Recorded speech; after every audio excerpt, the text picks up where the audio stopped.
पीर चनन पुनन में पटवारी ने 80,000 रुपए लेकर भी खसरे न बनाए। गरीब काश्तकार आशिक अली ने राशि पटवारी के खिलाफ कार्रवाई के लिए आला हुकाम को दरखास्तें अरसाल कर दी। तफसीलात बता रहे हैं अनिल गौरी।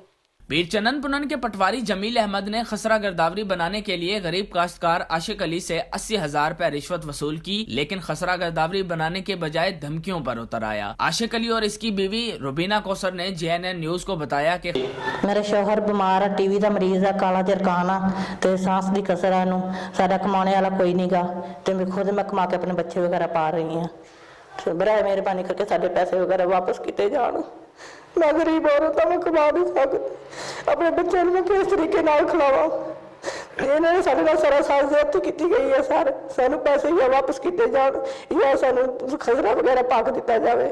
खसरा गिरदावरी बनाना पटवारी की जिम्मेदारी है, जबकि पटवारी जमील अहमद ने अपना फर्ज निभाने के बजाय हमसे रिश्वत वसूल की। अब मुखालिफिन से मिल चुका है। उन्होंने वजीर आला Punjab, chief secretary Punjab, anti corruption और रेवेन्यू अफसरान से नोटिस लेने का मुतालबा किया है। कैमरा टीम के साथ अनिल गौरी, JNN न्यूज, खानपुर। बहुत शुक्रिया अनिल गौरी तफसीलात से आगाह करने का।